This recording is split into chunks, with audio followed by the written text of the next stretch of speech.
Se calhar vamos começando, não sei, para não roubarmos depois muito tempo à discussão. Concordam? Sim, Então, Sim, de acordo. então, mais uma vez, uma boa noite a todos. Sejam bem-vindos. Vamos dar início ao nosso webinar. Este é o terceiro evento organizado pelo Núcleo da Infância e da Adolescência da Sociedade Portuguesa de Ginecologia, com o patrocínio da SPG. O tema de hoje é o síndrome do ovário poliquístico na adolescência. O síndrome do ovário poliquístico é o distúrbio endócrino mais frequente na mulher em idade fértil. O seu diagnóstico na adolescência pode ser um verdadeiro desafio, conduzindo por vezes a um sobrediagnóstico, com consequentes intervenções e estigmas desnecessários, ou, por outro lado, pode ser um quadro desvalorizado, negligenciando mulheres que podiam beneficiar de uma intervenção precoce e comprometer, assim, a sua saúde futura. Para abordar este tema tão pertinente, temos um painel multidisciplinar de palestrantes, às quais, desde já, endereço o meu agradecimento. A doutora Filipa Espada, que é assistente graduada de pediatria, responsável pela unidade de endocrinologia pediátrica do Hospital Pedro Spano, foi secretária-geral da SPEDEP e depois presidente do Conselho Fiscal desta mesma associação. Faz parte do grupo de trabalho sobre a puberdade da Sociedade Portuguesa de Pediatria. A doutora Filipa vai falar sobre o diagnóstico diferencial. Segue-se a doutora Vanessa Silva, que irá falar sobre o diagnóstico e avaliação do risco metabólico. A doutora Vanessa é assistente hospitalar no Centro de Procriação Medicamente Assistida da ULS Alto Ave, em Guimarães, e é assistente convidada da Escola de Medicina da Universidade do Minho. A última palestra estará a cargo da doutora Diana Monteiro, que é assistente hospitalar de ginecologia obstetrícia do Hospital Pedro Spano e responsável pela consulta de ginecologia pediátrica. A doutora Diana abordará o tratamento e evolução do síndrome do ovário poliquístico. Vou passar então a palavra à doutora Filipa Espada.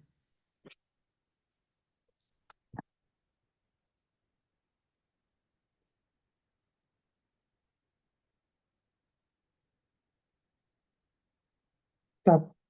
Desculpem, que eu tive aqui um problema. Ora bem.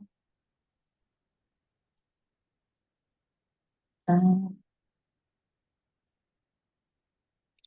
obrigada ao convite que me foi feito. É um gosto estar aqui e espero honrar o convite. Bem, eu vou falar sobre diagnóstico diferencial no síndrome do ovário poliquístico.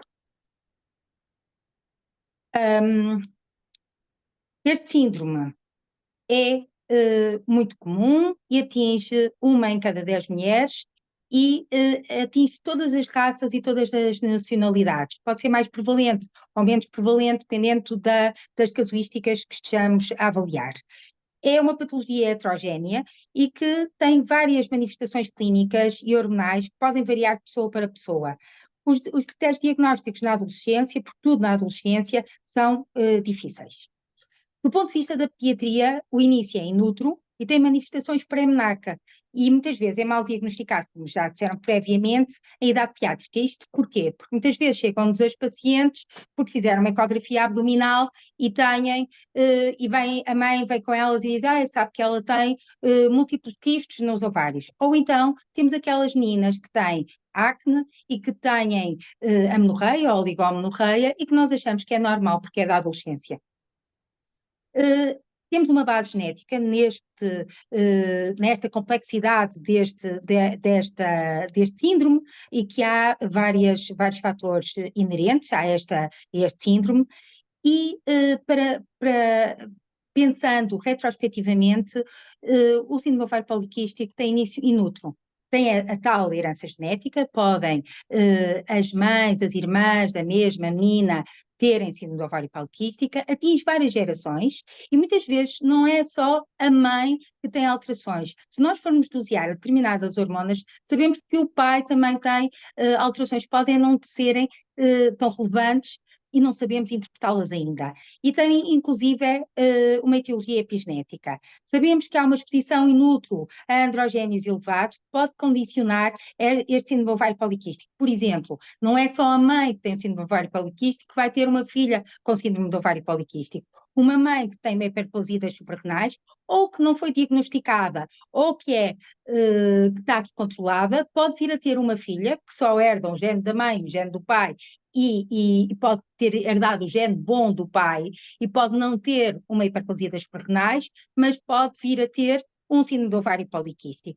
Podemos ter uma resistência à insulina na mãe, e esta condiciona, como depois vamos ver a seguir, a produção de androgénios e vai produzir androgénios na filha e que vai fazer uma disrupção nas gónadas e poder causar o síndrome ovário poliquístico. Uma exposição aos glicocorticoides, isto dependendo da medicação da mãe estar bem controlada ou mal controlada. Sabemos que a exposição a disruptores endócrinos ou neuroendócrinos também pode condicionar o síndrome do ovário poliquístico, e fatores nutricionais e stress materno também podem condicionar ovário poliquístico. E também sabemos que já se fizeram vários estudos, por exemplo, em pessoas no Holocausto Nazi e noutras pessoas, que as próprias filhas, como foram muito, viveram, ou a mãe viveu muito aquele stress, houve alterações de vários eixos, não só do hipotálamo e hipófise gonadal, mas como de outros eixos.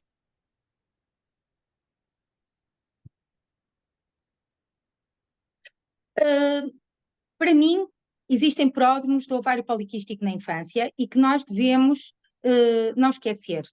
Primeiro, uma criança, e que são indicadores que podemos mais tarde vir a ter uma menina com ovário poliquístico. Uma menina que é pequena para a idade gestacional, que teve um aumento rápido de peso, que tem uma obesidade infantil, tem uma pubarca precoce, e a pubarca precoce, muitas vezes, nós perante uma pubarca precoce, nós temos sempre que excluir uma hiperplasia das suprarrenais, mas às vezes ela é excluída, às vezes é sempre quando é excluída, nós temos androgénios ali, e aquela menina tem uma pubarca, nós dizemos que é idiopática, não sabemos ainda interpretar, mas se calhar é algum sinal, e cada vez mais é mais valorizada em vários países. Depois, aquela criança que tem uma puberdade precoce, ou seja, que começa com uma telarca antes dos 8 anos. Nós fizemos um estudo em Portugal sobre puberdade, e que também avaliámos a puberdade precoce, e que também avaliámos a puberdade precoce na altura do Covid. E o que é que reparámos? É que aquela criança que deixa de praticar desporto, perde massa muscular e que aumenta a massa gorda, este desequilíbrio vai desencadear uma puberdade precoce. E este desequilíbrio também poderá desencadear um síndrome ovário poliquístico. O acne na infância, que também muitas vezes existe e que é às vezes desvalorizado, este acne na infância é um sinal que temos hiperandrogenismo, portanto, andam ali androgénios que se calhar não deveriam ali estar. E a resistência à insulina, cada vez mais temos crianças e pré-adolescentes com resistência à insulina, sabemos que vai causar um hiperandrogenismo e provavelmente um síndrome ovário poliquístico. O que é que nós sabemos em relação a esta, eu peço desculpa que tenho aqui uma coisa em cima, mas o que é que nós sabemos em relação a esta patologia? Nós sabemos que existe um mecanismo de desregulação neuroendócrina e que atua por dois mecanismos. O primeiro é que há um aumento da amplitude da pulsatilidade da GNRH e, por outro lado, nós temos uma retrorregulação negativa enfraquecida. Este aumento da GNRH, da amplitude da pulsatilidade, vai estimular a produção de LH em detrimento da FSH. E vamos ter aqui um desequilíbrio. LH vai atuar, eu vou tentar apontar e vou tentar tirar e a LH vai atuar nas células da teca ovárica e vai fazer com que haja uma produção de androgénios. E, por outro lado, este desequilíbrio entre LH e FSH vai fazer com que estes androgénios não sejam transformados em estrogénios na granulosa e haja uma foliculogênese perturbada. Depois, sabemos que estes androgénios também vão ter um efeito na massa gorda. E o que é que eles vão fazer? Vão fazer que ela se concentre na parte abdominal, ou seja, massa gorda visceral. E esta massa gorda visceral, o que é que vai fazer? Vai fazer com que haja um hiperinsulinismo.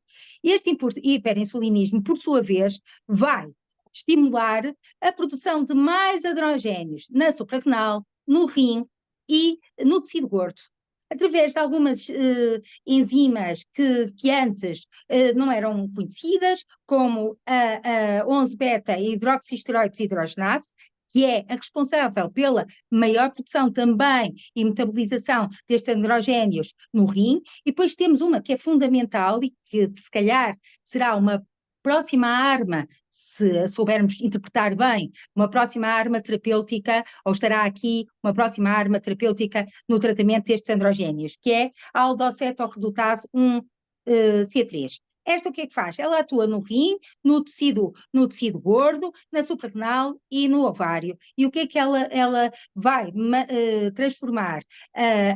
Vai produzir ainda mais androgénios. E depois o que é que nós temos? Temos a 5-alfa-redutase, que vai transformar estes androgénios potenciais em androgénios mais potentes, transformando-os em dihidrotestosterona. E depois temos aqui um ciclo imenso. O hiperinsulinismo que nós também temos, o que é que vai acontecer? Vai fazer com que haja uma diminuição da produção da globulina de ligação das células das hormonas sexuais e que vai fazer com que haja mais androgénios livres. Então isto é um ciclo vicioso. Cada vez mais e mais nós vamos ter mais androgénios, mais hiperinsulinismo, mais androgénios. Então,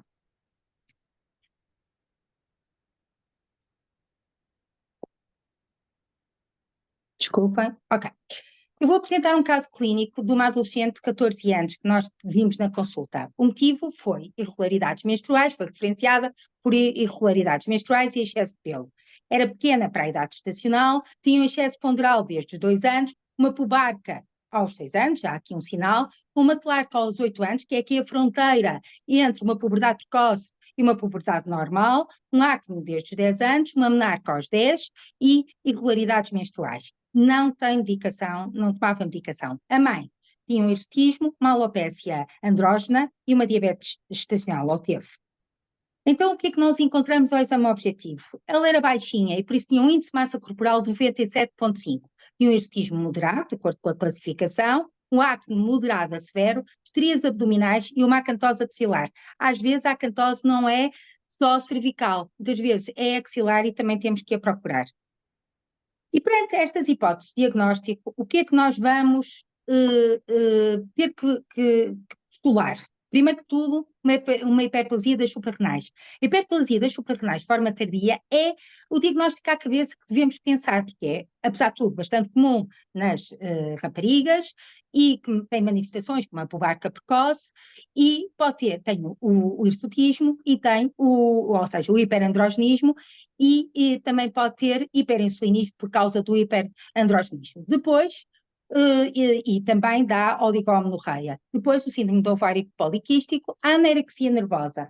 Isto porquê? Porque nem todas as raparigas que têm um síndrome do ovário poliquístico são gordas. Elas também são magras. E o que é que acontece nesta anorexia nervosa?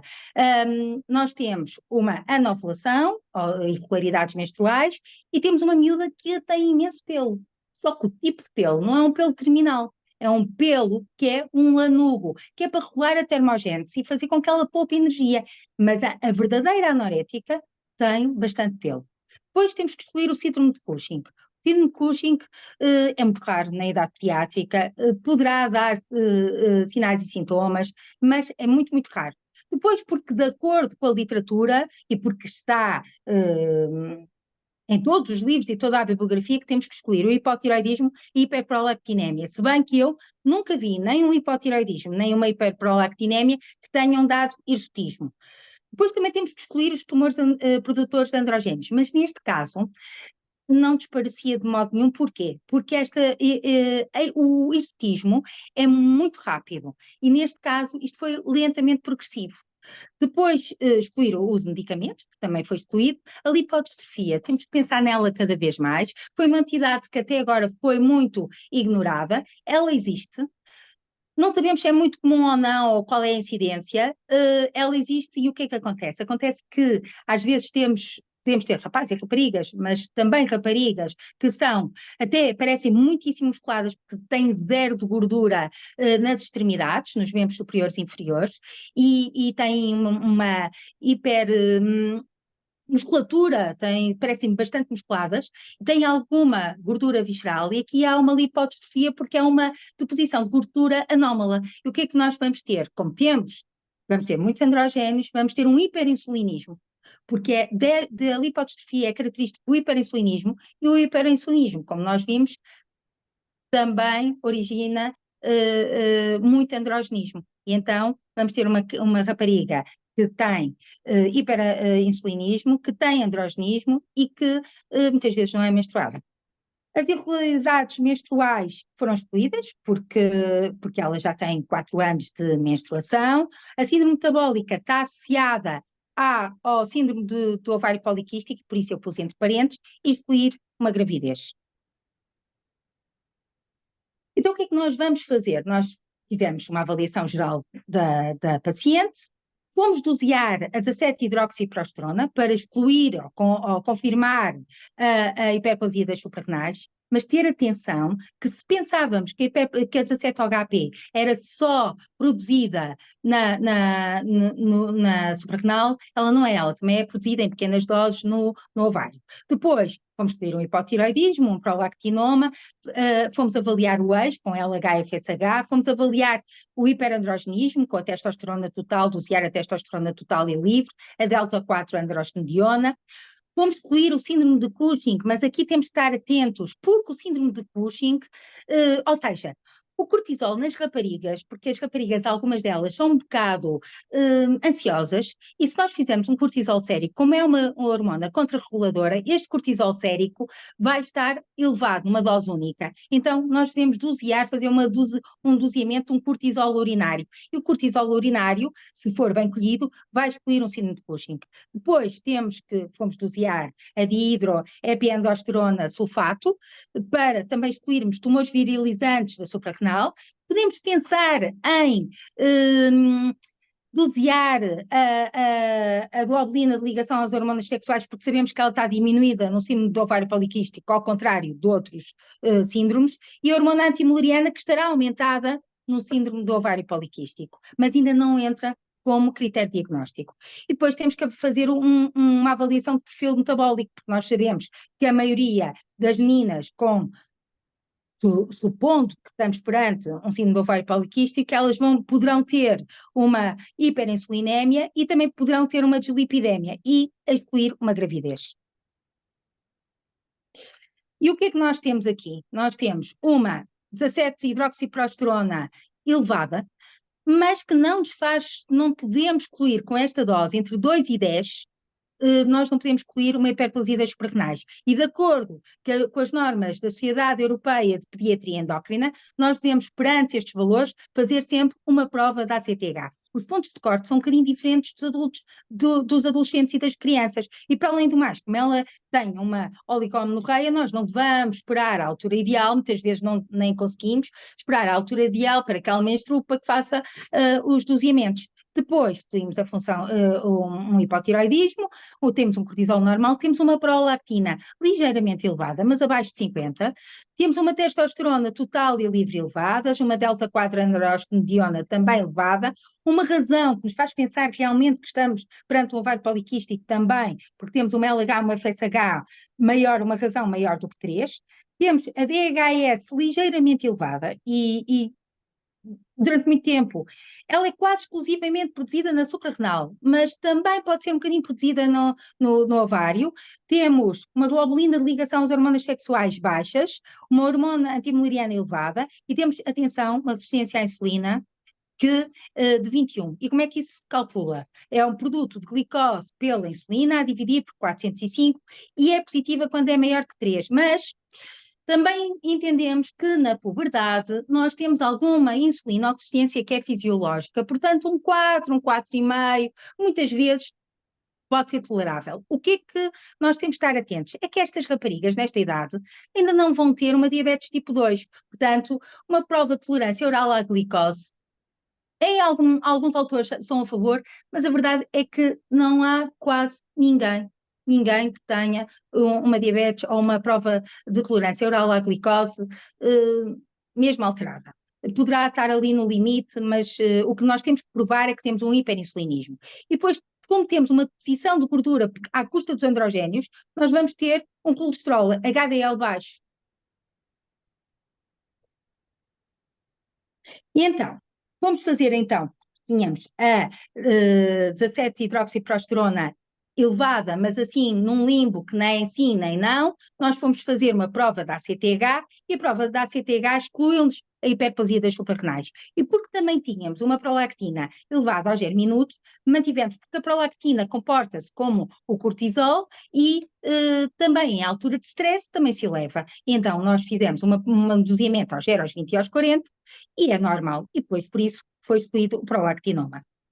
Então, perante um caso de hiperandrogenismo e oligomenorreia em que é excluída a hiperplasia das suprarrenais, nós vamos pensar, temos uma oligomenorreia, um hiperandrogenismo, uma resistência à insulina, nós fizemos o diagnóstico de síndrome do ovário poliquístico. E, como comentários, eu gostaria só de salientar duas ou três coisas. O síndrome do ovário poliquístico inicia-se antes da puberdade. Em caso de suspeita, devemos sempre excluir uma hiperplasia das suprarrenais. A 17-hidroxiprogesterona pode estar levemente elevada no síndrome do ovário poliquístico e, por isso, quando há levemente elevada entre 2 e 10, devemos fazer uma prova da ACTH. Dado que o hiperinsulinismo tem um papel muito importante nesta entidade, no síndrome do ovário poliquístico, nós deveríamos talvez pensar em iniciar o tratamento mesmo antes da menarca, para reduzir este ciclo, hiperinsulinismo e hiperandrogenismo. Isto já se faz em vários países europeus, por exemplo, eu conheci uma pessoa em Barcelona que já administrava, perante casos de suspeita fortes, muito fortes, em que há um hiperinsulinismo, a partir dos 8 anos, metformina. E pronto, era o que eu teria a dizer. Muito obrigada.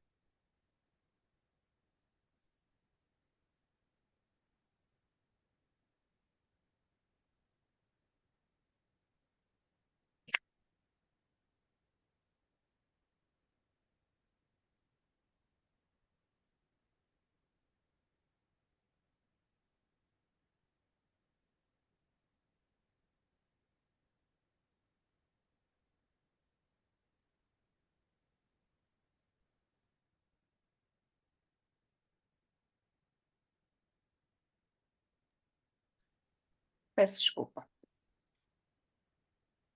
Portanto, coube-me a mim falar sobre o diagnóstico e a avaliação do risco metabólico no síndrome do ovário poliquístico na adolescência e gostaria de agradecer, antes de mais, o convite.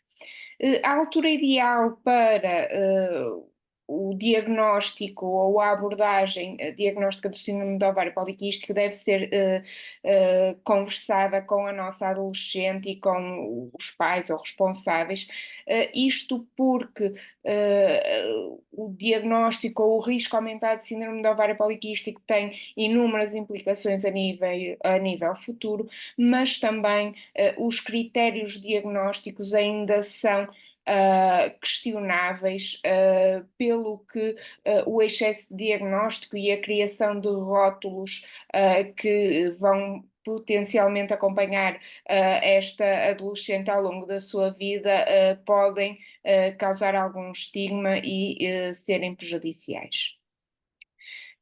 A apresentação clínica do síndrome do ovário poliquístico sabemos que vai variando à medida que os anos vão passando. Na adolescência, os principais sinais e sintomas são alterações a nível da pele causadas pelo hiperandrogenismo e a disfunção menstrual. E sabemos que a grande maioria das mulheres, das adolescentes, chegam à idade adulta já com sinais e sintomas de síndrome do ovário poliquístico. O diagnóstico é controverso de síndrome do ovário poliquístico na mulher adulta. Isto porque há sobreposição com, por exemplo, a amenorreia hipotalâmica funcional.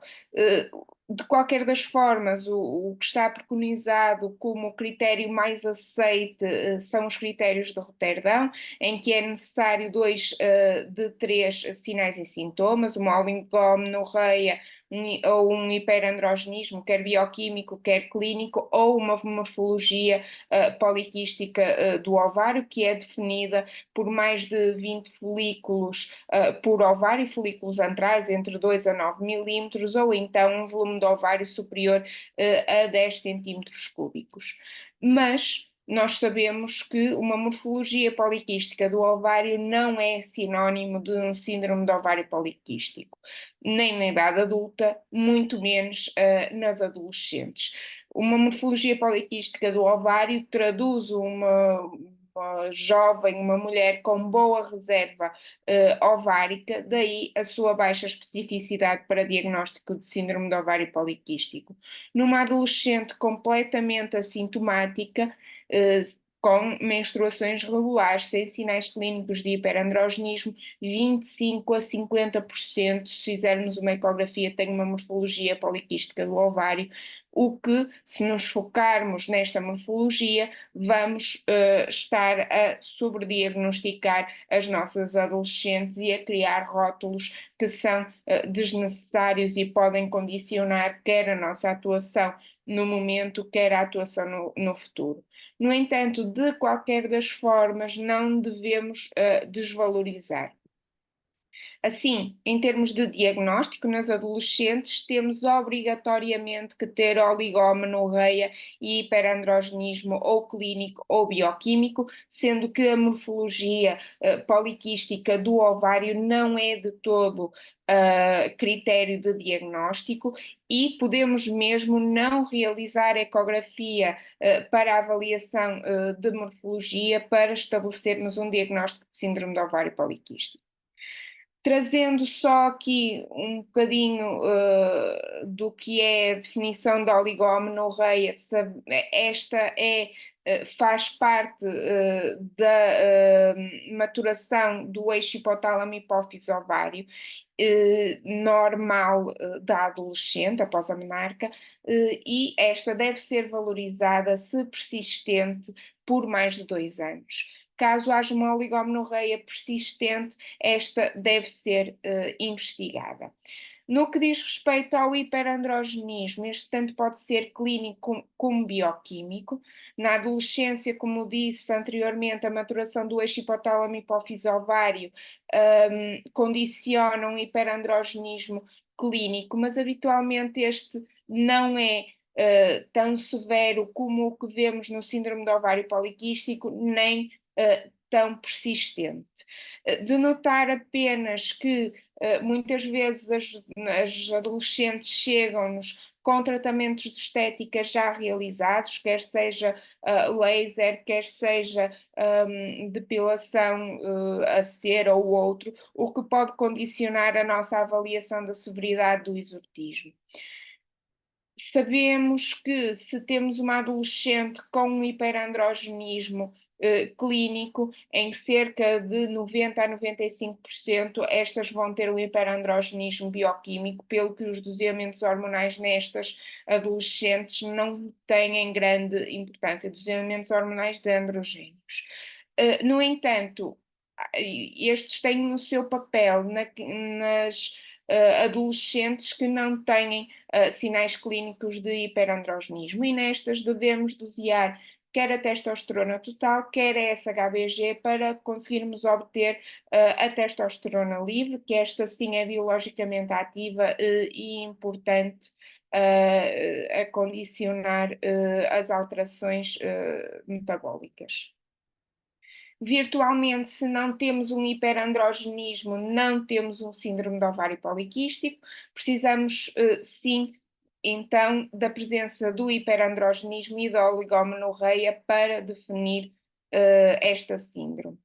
E nas adolescentes que, por algum motivo, fazem, e muitas são as que nos chegam assim, com uma morfologia poliquística do ovário e uma oligomenorreia sem hiperandrogenismo. Podemos dizer que elas não têm síndrome de ovário poliquístico? podemos dizer que não preenchem os critérios, mas têm sim um risco aumentado. Este risco aumentado implica uma vigilância longitudinal destas raparigas. Isto porque sabemos que algumas delas vão manter sintomas persistentes ao longo do tempo e quando o eixo está completamente maduro e numa reavaliação qual é recomendada 8 anos após menarca, mais ou menos, estas mantêm sinais e sintomas e aí sim acabam por preencher todos os critérios de diagnóstico de síndrome do ovário poliquístico. Nas que têm um diagnóstico definitivo, tanto como nas que têm um risco aumentado, nós podemos intervir, podemos estimular a promoção da saúde e a prevenção da doença, estimular a alteração de hábitos, pelo que é importante informar acerca deste risco aumentado e das repercussões a longo prazo. De salientar que tanto para dosear androgénios como para fazer esta reavaliação mais a longo prazo, nas adolescentes que estão sob contracepção oral combinada, é necessário suspender a contracepção durante 3 meses para podermos fazer uma interpretação adequada, quer do hiperandrogenismo bioquímico, quer da sintomatologia da doente. E aqui, claro, depois implica também fazer um aconselhamento do contraceptivo durante este período. As implicações a longo prazo do síndrome do ovário poliquístico são inúmeras. E de salientar, como a doutora Filipa falou, na resistência à insulina, que depois vai condicionar diabetes tipo 2, obesidade, síndrome metabólico, doenças cardiovasculares. Cerca de 10% das adolescentes que têm síndrome do ovário poliquístico diagnosticado aos 40 anos acabam por ter uma diabetes mellitus tipo 2 e todas as consequências associadas. Assim, em termos de diagnóstico e de orientação de síndrome metabólico nas adolescentes com síndrome do ovário poliquístico, é fundamental uma avaliação de um perfil lipídico ao diagnóstico, avaliar o IMC, como a doutora Filipa disse, avaliar a resistência à insulina, que nas adolescentes é muito frequente e não tão frequente alterações a nível da PTOG. De qualquer das formas, o que a maioria das sociedades recomenda é estes 2 tipos de avaliação em simultâneo, ao diagnóstico e a cada 1 a 3 anos, dependendo do risco, uma avaliação de tensão arterial anual e ao diagnóstico, e a ecografia para avaliação do espessamento endometrial. Não deve ser realizada por rotina, deve ser reservada às adolescentes que têm uma hemorragia uterina anómala refratária ao tratamento com, por exemplo, um contraceptivo hormonal combinado. De salientar que a abordagem da síndrome do ovário poliquístico, como podem ver, deverá ser uma abordagem multidisciplinar. Devemos evitar criar rótulos, devemos chamar a adolescente e os seus pais para o controlo das repercussões, quer a nível no momento, quer a longo prazo. Portanto, devemos encarar como uma doença longitudinal que vai abarcar quer a adolescência até à menopausa, e a abordagem multidisciplinar é fundamental.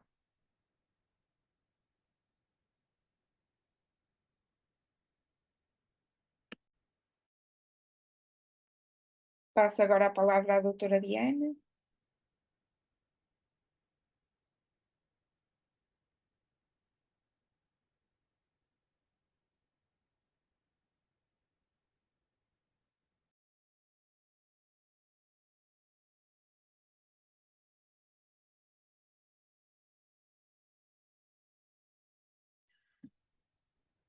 Antes de mais, quero agradecer o convite que me foi direcionado para estar aqui hoje e coube-me a mim, então, a responsabilidade de falar sobre a orientação destas doentes. Queria antes de mais salientar que tudo o que temos a nível de qualidade científica, de publicações, tem qualidade baixa a moderada e, portanto, é muito baseada na opinião de pessoas dedicadas a esta área e tendo em conta que a patologia tem uma elevada prevalência. A primeira parte é, de facto, garantir que temos um diagnóstico correto antes de começar a tratar o que quer que seja. Ou seja, a primeira parte pode ser simplesmente tranquilizar as doentes de que o facto de trazerem uma ecografia com ovários poliquísticos ou quistos nos ovários que não estão doentes, não vão ter problemas de fertilidade e que exatamente são uma alteração ecográfica. Não significa, por isso, que deixemos de ir procurar as tais doentes em risco e deixar passar um síndrome de ovário poliquístico verdadeiro. Porque é, de facto, nossa missão garantir que todas as doentes com ovário poliquístico são diagnosticadas e tratadas por esta implicação que isto pode ter no futuro delas, né? Risco cardiovascular e metabólico. Porque lá está, muitas vezes a acne e as irregularidades menstruais ficam rotuladas como isso é da adolescência própria e melhorar com a idade. Separar bem do que é que estamos a falar. No entanto, transmitir esta informação às nossas doentes implica nós conhecê-las. Porque frequentemente temos doentes que ignoram completamente aquilo que nós lhes transmitimos, particularmente na adolescência. Não raras vezes encontramos adolescentes francamente ansiosas e que vão ouvir todas as informações que nós temos para lhes dar como uma perfeita catástrofe para o fim de vida delas. E, portanto, selecionar muito bem as palavras que estamos a utilizar, tal como a doutora Filipa disse, nem todas as nossas doentes têm uma obesidade e podemos estar a alimentar perturbações de comportamento alimentar e promover, por exemplo, signos depressivos. Na adulta, muitas vezes as doentes descobrem que têm um síndrome ovário poliquístico, depois de suspenderem a sua pílula que fazem desde a adolescência, porque tinham uma desmenorreia, porque tinham uma hemorragia uterinar normal, pararam a pílula, tentaram engravidar e descobrem que têm ciclos irregulares, que têm uma infertilidade. E muitas vezes as doentes adolescentes vêm-nos perguntar: eu tinha um síndrome ovário poliquístico, então não vou conseguir engravidar. A forma mais fácil de explicar é mesmo dizer que, em termos matemáticos, se por ano temos um menor número de ciclos ovulatórios, a probabilidade de engravidar é menor. Só que o síndrome ovário poliquístico ultrapassa em muito apenas o número de ciclos ovulatórios por ano, tem implicações nos desfechos obstétricos e tem particularidades a nível dos tratamentos de PMA. Mas tendo em conta a faixa etária que estamos a abordar nesta apresentação, isso vai ficar não mencionado hoje. Ficamos então por orientar o resto da sintomatologia, mantendo em mente que muitas vezes estamos só a tratar os sintomas resultantes e não a origem do problema e do distúrbio metabólico subjacente. E a primeira linha de tratamento, e que está recomendada a qualquer mulher ou adolescente com síndrome ovário poliquístico, é mesmo a alteração do estilo de qualidade de vida. Porque sabemos que a obesidade vai agravar o fenótipo demonstrado no síndrome ovário poliquístico. Inversamente, a perda de peso vai melhorar a sintomatologia, com melhoria da resistência à insulina e perfil lipídico. Há muitas vezes uma regularização do ciclo menstrual e mesmo uma redução de apenas 5% já apresenta estes resultados. O aumento da atividade física também por si só, mesmo sem perda de peso, já muitas vezes contribui para a regulação do ciclo menstrual. Atenção que estas alterações de estilo de vida, apesar de serem maravilhosas, quer na regulação do ciclo, quer na resistência à insulina, não têm impacto muitas vezes no exotismo. E, portanto, o que está recomendado, e estes avisos que nós temos que fazer às nossas doentes quando nos chegam, têm que ignorar um bocadinho o que é que as colegas fazem, o que é que os seus pares fazem, e preparar-se para que, globalmente, vão ter que fazer sempre mais exercício físico, para bem delas, devem ter melhores cuidados em termos nutricionais e vão obter benefícios disso, quer a longo prazo, quer de sintomatologia presente, mesmo que não percam peso. Não há evidência que um estilo de dieta, um regime alimentar particular, seja superior a outro, mas também ter atenção que estamos a falar de crianças, portanto, idades pediátricas, e regimes francamente restritivos não deverão ser utilizados. Portanto, estilo de vida saudável. O que está descrito em termos de recomendações para exercício físico são relativamente elevados, com 60 minutos diários de atividade física moderada a intensa e exercícios de reforço muscular pelo menos 3 vezes por semana. Novamente, adaptar à adolescente que nós temos à frente, ainda que estabeleçamos um objetivo que é este, tudo o que elas façam a mais do que já fazem hoje, certamente lhes vai melhorar a condição qualidade de vida. Quando tudo isto falha, ou quando logo à cabeça nos parece o mais indicado, temos então a primeira linha de tratamento farmacológico, são os contraceptivos hormonais combinados, uma vez que todos eles, qualquer formulação, acaba por diminuir o número de androgénios livres. E logo com uma melhoria da acne e do exortismo, com pico de ação por volta dos 6 a 9 meses. Tendemos a prescrever prostativos antiandrogénicos, o Dianogesto ou a drosperinona. Os dermatologistas gostam particularmente da clormadinona. A verdade é que não há evidência científica de que haja uma formulação superior a outra. Ali a acetato-ciproterona, vulgo DiAN35, deve ser reservada de facto para segunda linha, em casos refratários a outros tratamentos, e pelo menor tempo de espaço possível, uma vez tem 35 microgramas de etilenostradiol, com risco aumentado de tromboembolismo. Os contraceptivos hormonais combinados vão acabar por regularizar os ciclos de uma forma artificial, não é? Com uma hemorragia de privação previsível. Vão proteger o endométrio da estimulação não oposta dos estrogénios, uma vez que nós não temos ovulação, não temos fase lútea, não há produção de prostativo e não há aquela descamação fisiológica do endométrio. Portanto, poderá haver aqui uma hiperplasia e mais tarde uma neoplasia endometrial. Devemos preferir doses de estrogênio superiores nas adolescentes, principalmente nas mais jovens, e naquelas que têm um IMC também mais baixo, para tentar proteger a densidade óssea. Na minha opinião, preferir um contraceptivo hormonal combinado com comprimidos placebo ajuda a facilitar aqui a adesão e garantir que eles cumprem, já que irão esquecer algum comprimido, pelo menos que percebam que têm que fazer um comprimido todos os dias, ainda que vão menstruar na fase placebo. Em casos de contraindicações aos contraceptivos orais combinados, por exemplo, enxaqueca com aura ou por risco tromboembólico, podemos e devemos prescrever prostativos isolados, por exemplo, a drosperinona, e não devemos esquecer a possibilidade de colocação de um sistema intrauterino de levonorgestrel naquelas que tiverem condições para o fazer, aqui tentando obter benefícios adicionais a nível contraceptivo.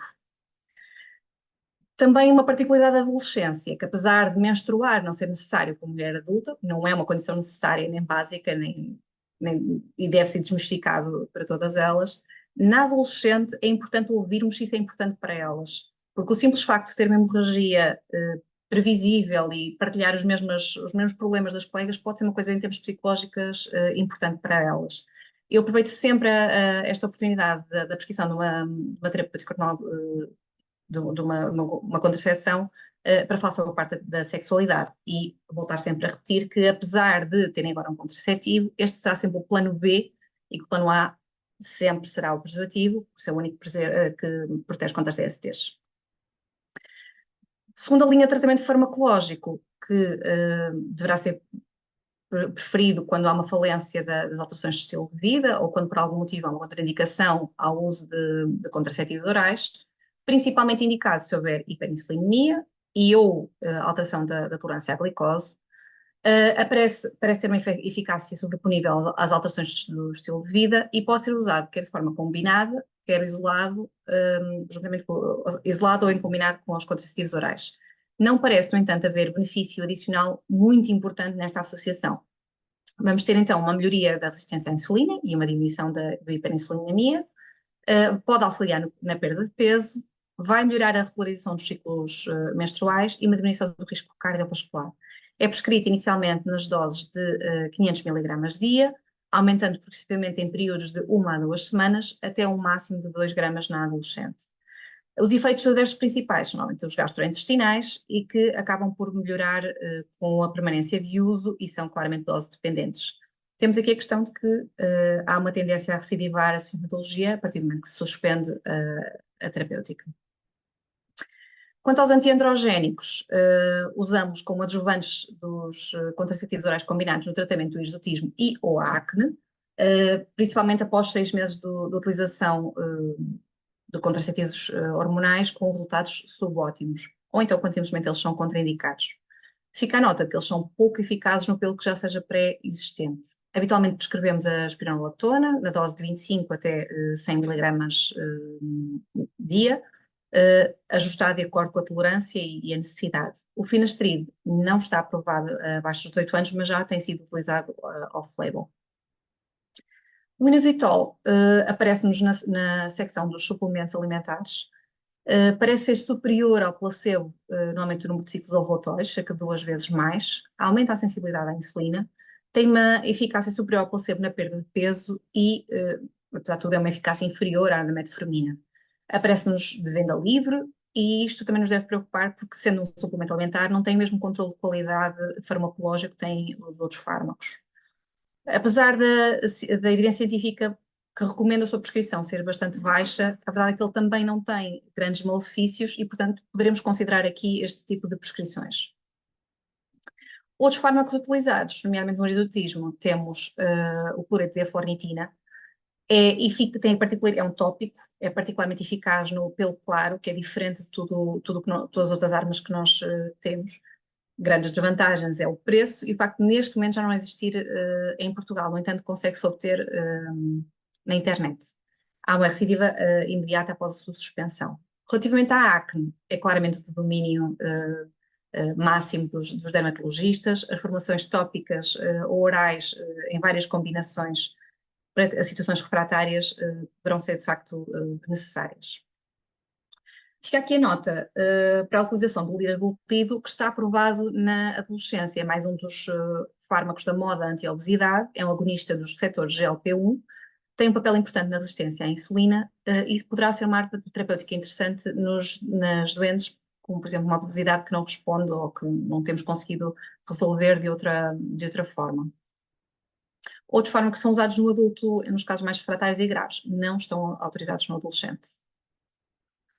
O laser surgiu como uma arma estética muito importante e aqui o estético não deve ser menosprezado na adolescente, tem um impacto psicológico muito importante. A sua utilização é controversa, mas é globalmente utilizado na adolescente. Habitualmente está prescrito ou recomendado após a menarca. Há alguns estabelecimentos e algumas recomendações para que se aguardem 2 anos no pós-menarca. No entanto, não existe nenhuma evidência científica que suporte, nem que não devemos aguardar esses 2 anos, nem que definitivamente é um marco importante. É eficaz particularmente em alguns subgrupos, com pelo mais escuro, apresenta efeitos duradouros, apesar de vez em quando seja necessária alguma manutenção, e parece haver mais necessidade de mais sessões em doentes com síndrome ovário poliquístico. Como mensagens-chave de toda esta apresentação, ficamos que o diagnóstico de síndrome ovário poliquístico na adolescência permanece um desafio. Ovários multiflocculares definitivamente não são iguais a um síndrome ovário poliquístico, nem sequer critério diagnóstico nós incluímos na adolescência. É obrigatório realizar o diagnóstico diferencial com outras patologias frequentes e com tratamentos completamente diferentes na adolescência e que aparecem nesta idade, nesta faixa etária. É um quadro metabólico no qual o ovário acaba por ser tanto vítima como vilão do resto do síndrome que afeta todo o organismo. É importantíssimo um diagnóstico atempado que nos vai permitir alterações de intervenções do estilo de vida precoces e a ausência de certeza de diagnóstico não impede que nós iniciemos o tratamento. As manifestações do síndrome ovário poliquístico acabam por se estender até a idade da menopausa e com efeitos a longo prazo. E não esquecer que tratar o síndrome ovário poliquístico pode ter implicações na resolução desta cascata de eventos que podem perturbar a epigenética e condicionar síndrome ovário poliquístico, nomeadamente na geração seguinte. E era isto que eu tinha para vos dizer. Muito obrigada. Acho que as apresentações foram excelentes e conseguirão transmitir-nos tudo o que nós precisamos saber sobre o síndrome do ovário poliquístico na adolescência. E agora temos aqui uns 10 minutinhos, que já conseguimos esticar um bocadinho mais para responder às questões, que já temos aqui umas quantas questões que eu vou passar já rapidamente a colocar. A fase do ciclo em que se fazem as análises é importante para interpretar os resultados?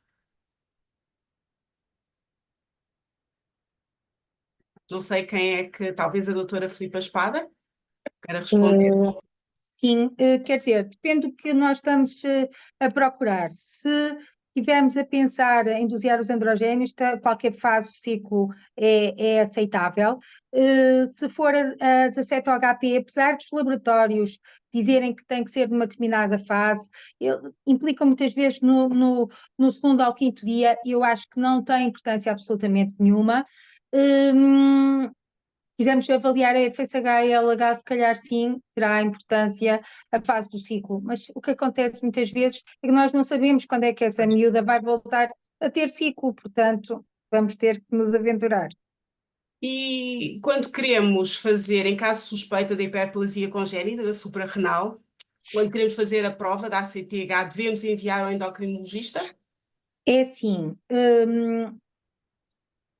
se tiverem dúvidas, podem, se pensarem numa hiperplasia das suprarrenais, provavelmente devem enviar a alguém, ou um endocrinologista, ou um pediatra endocrinologista, mas esta prova é uma prova muito simples, todos os laboratórios sabem, administra-se uma dose de Sinacten, que é a ACTH, e vai-se dosear a 17 HP aos 0 minutos antes da administração da injeção e aos 60 minutos. E é a resposta aos 60 minutos que nos vai fazer o diagnóstico ou a exclusão do diagnóstico.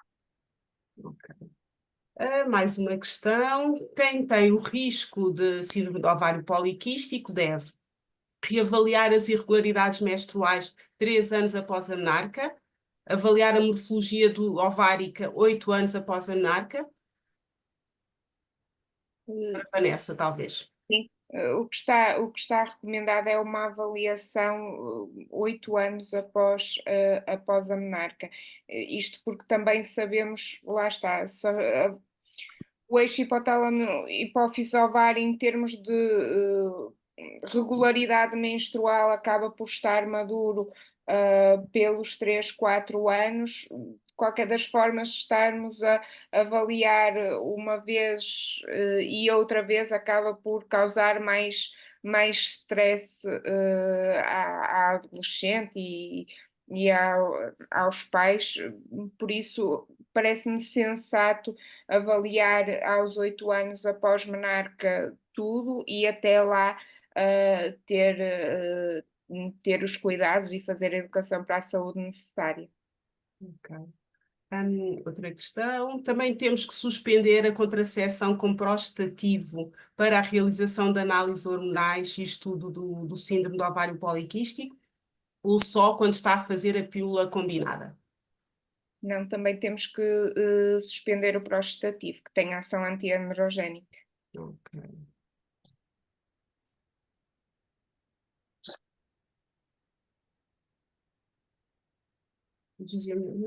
Os doseamentos hormonais, incluindo androgénios, no 7º dia de pausa da pílula, podem dar alguma indicação da eficácia terapêutica?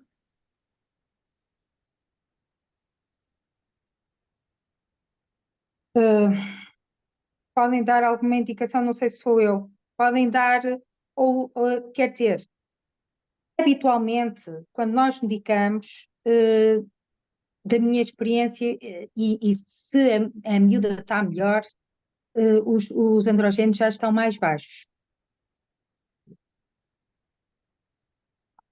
Portanto, Mas não sei qual é a experiência das minhas colegas. acaba por não ser, se os sintomas clínicos melhorarem, acaba por não ser necessário fazer uma prova de Bioquímica. Exatamente. Sim. Confirmação. Outra questão. Boa noite. Quando receita espironolactona, começa com que doses? E faz análise de controle? Diana. Força. Não, força, Filipe. Pode ser. Eu agora começo, porque depois dá-lhes algumas alturas, eu começo com 25 miligramas e depois vou progressivamente, semanalmente, duplicando a dose. Fazemos análise sim, porque pode dar alterações do ionograma, mas isto é o ponto de vista da endocrinologia pediátrica. Agora... E é mesmo, até porque nós, a verdade é que a ginecologia raramente faz essa prescrição de forma independente, tal como a doutora Vanessa diz, são doentes multidisciplinares e definitivamente não somos nós os principais prescritores, mas é exatamente isso que eu sugeriria. E normalmente até à dose de melhoria do quadro clínico, mas a verdade é que depois chega a um ponto em que elas também não toleram, têm aquelas hipotensões, e portanto o teto também poderá rapidamente ser atingido. Pronto, então, e a pergunta seguinte, no fundo, vai nesse sentido: quem deve seguir uma adolescente com síndrome do ovário poliquístico? O ginecologista ou o endocrinologista pediátrico? Ambos. Multidisciplinar. Disciplinar. Eles são doentes difíceis. Hum, Difíceis porque temos muitas dúvidas. Difíceis porque não há assim, têm todos as suas características, ou todas as suas características particulares. E pronto, e é preciso intervenção das duas, até porque um dia esta criança vai ser uma adulta e aí a endocrinologia pediátrica vai deixá-la com certeza de a acompanhar. Mas não só, é mesmo muito importante trabalharmos em conjunto, é uma abordagem multidisciplinar. Às vezes, pronto, é difícil. E Até estas jovens, quando iniciam a pílula, têm de fazer a pílula para sempre, mesmo durante a vida adulta, e só suspender quando pretenderem engravidar? se eles tiverem irregularidades menstruais, sim, ou devem mantê-lo pelo menos por períodos longos, exatamente para tentar proteger a parte endometrial da hiperestimulação sem oposição. Se me disserem que têm ciclos irregulares, mas acaba por ter ciclos a cada 1 mês e meio, 50 dias, pronto, é mais ou menos. Mas a verdade é que acaba por mesmo assim conferir um risco aumentado de uma hiperplasia mais tarde, não, plasia endometrial. Mesmo que não tenham grande exortismo, ou seja, beneficiarem de outras partes, pelo menos a parte endometrial, sim. E é um aconselhamento que devemos dar às mães. Muitas vezes elas questionam quando prescrevemos, mas é para fazer durante quanto tempo? São só 6 meses? É um ano? Eu acabo por dar a justificação, por exemplo, aos 15 anos estou a prescrever uma pílula, eu acabo por dizer que a probabilidade de ele levar até a idade adulta quando quiser engravidar é significativa, porque se agora estamos a prescrever por motivo de indicação médica, daqui a alguns anos vai necessitar por ela por motivos contraceptivos se não trocar para outro método. Portanto, vamos indo e vamos vendo, mas a probabilidade de se manter até a idade adulta é bastante grande. Também acaba por desmistificar sempre muito aquilo que foi o papel dos contraceptivos orais há 50 anos atrás e que tipo de dose é que nós tínhamos, porque eles continuam a vir muito com o receio de, mas a minha filha, eu nunca fiz hormonas e tinha hemorragias de 8 dias e era normal e eu também não queria que ela fizesse. Pronto, desmistificar que as pílulas que existiram já não são as mesmas que existem e que também têm benefícios muito, muito marcados para a proteção ovárica, pronto, e que há benefícios, portanto, tentar perceber porque é que isso é um problema para elas, porque é que não quereriam ter um contraceptivo oral. E naquelas que não querem fazer a pílula combinada, terá indicação a fazer apenas a progesterona na segunda fase do ciclo para proteção endometrial? É uma possibilidade, mas não lhe consigo assim ver grande vantagem. Ponto 1, que a probabilidade de se esquecerem é enorme. Ponto 2, porque, por este mesmo motivo, porque agora começam para a proteção endometrial, que efetivamente na adolescência poderá não ser a fase em que elas mais vão ter esse risco assim, grande, e mais tarde vão precisar por motivos contraceptivos, dos quais o projetivo de segunda fase já não é eficaz. Posso só dizer aqui Sim. uma coisa, desculpem. Nós temos que pensar é que temos também que Sim, diminuir, pode, doutora alterar, Fanta. desculpe, alterar este ciclo de hiperinsulinismo e hiperandrogenismo, ou pelo menos tirar tanto o hiperandrogenismo. Às vezes é duvidoso a idade em que vamos começar pelo menos a pílula. Às vezes a metformina é mais fácil, pode não parecer, mas é capaz de ser mais fácil, porque o problema é que no dia em que começamos com uma pílula com estrogénios, nós comprometemos a estatura final. E sabemos que elas crescem mais ou menos 7,5 cm pós-menarca ainda. Por isso, talvez 2, 3 anos, e eu não sei qual é o vosso ponto de vista, mas o nosso ponto de vista é protelar um bocadinho, pelo menos, a terapêutica com estrogénios até 2, 3 anos após a menarca. Nós acabamos por escrever mais, lá está, quando tem que ser, ou seja, se tem uma hemorragia uterina normal, é uma questão Claro. de um malefício menor. É Na isso que tem parte que do ser. controle, pensando na resistência à insulina, na cascata de eventos que acaba por condicionar todo o síndrome, estou de acordo com a Filipa. Se a parte do controlo do ciclo menstrual não for a parte fulcral, ou a contracepção, se calhar de facto Não, mas eu sou reduzir a completamente a metformina. favor Sim, mas pôr não uma sendo esse o pílula, foco, porque é importante diminuir este risco. Se calhar às vezes podemos protelar, mas protelar também sabemos alguns que os sinais e sintomas do hiperandrogenismo são mais ferozes no início e à medida que o tempo vai passando são menos ferozes, não é? Sim, as implicações que o exortismo e o acne têm mesmo a nível de saúde mental acaba por ser muito importante para as adolescentes. Portanto, não deve ser menosprezado, não é? é uma junção de sinais e sintomas que nos vão, não é obrigar, mas quase motivar a prescrever uma contracepção oral combinada para diminuir o hiperandrogenismo, se calhar mais do que fazer uma proteção endometrial numa fase inicial. Agora mais uma questão. Este aspecto da patologia, da ansiedade, depressão, que é muito comum nestas, ou pelo menos está descrito como sendo mais comum nas adolescentes com síndrome do ovário poliquístico, é real? Sim, Desculpa, não sei se sim, é real.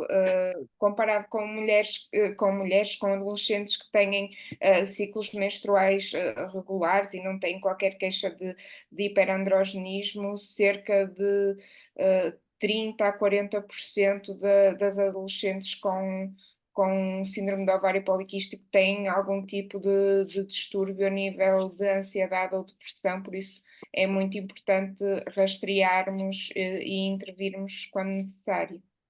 E é um bocadinho aquilo que eu dizia, que se por um lado temos adolescentes que nós falamos, pronto, vais ter que fazer mais exercício, comer melhor, saíram do gabinete, ignoraram completamente que são problemas, claramente, pessoas idosas com 30 anos, não é? Temos outras que eu já tive na minha consulta, uma conversa tranquila, e que de repente a menina começa a chorar, mas eu pensei que eu ia ficar boa um dia.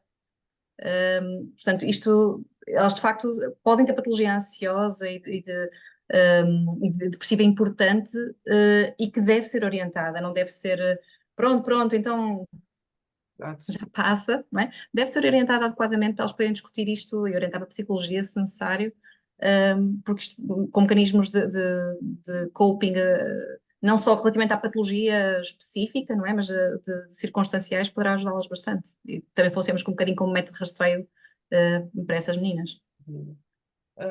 Aqui, outra questão. Algum cutoff consensual para o valor da testosterona livre que deva motivar a investigação da origem suprarrenal ou outro tumor produtor de androgénios? O cutoff da testosterona livre, eu não tenho a certeza, mas que a testosterona total, o ponto de corte, é os 200 nanogramas acima de 150, 200 nanogramas por decilitro, pronto, as unidades que nós usamos, nós deveríamos pensar que temos que fazer uma investigação adicional para excluir um tumor produtor de androgénios. E mesmo que a adolescente não tenha critério, síndrome do ovário poliquístico, tem vantagem em iniciar uma pílula e alterar o estilo de vida? Sempre Vai de encontro ao que já temos estado a falar. Pois. Alterar o estilo de vida sempre deveria ser para todos os adolescentes, mas particularmente só isso, mesmo alterando o peso, já tem um impacto positivo, nem que sejam nas tais de risco aumentado, que o tal risco aumentado pode passar a ser um critério diagnóstico quando lhe acrescentamos a parte ecográfica quando chegar à idade adulta. Sim, porque se pensarmos que basta uma perda de peso de 10% nas mulheres adultas para regularizar ciclos menstruais, é fundamental a alteração de estilo de vida. E agora, aqui só talvez mais uma pergunta. Quando usar a ciproterona isoladamente ou associada a um estroprostativo para tratamento do hirsutismo em vez da espironolactona?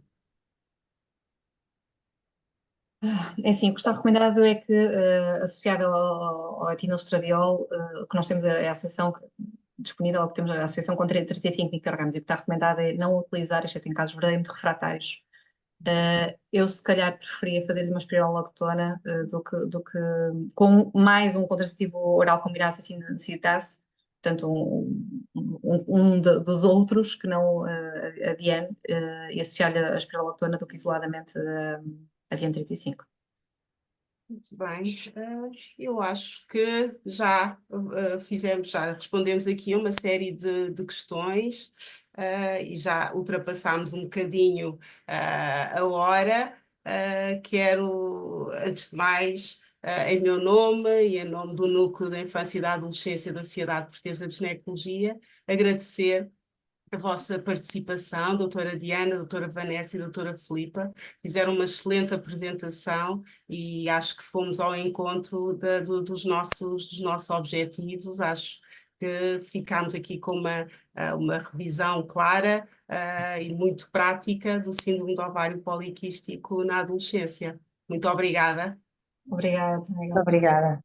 E quero agradecer também a todos os participantes, que tivemos bastantes, por terem estado connosco nesta hora, a ouvirmos falar, portanto, sobre este tema, e espero que tenha ido ao encontro também das vossas expectativas.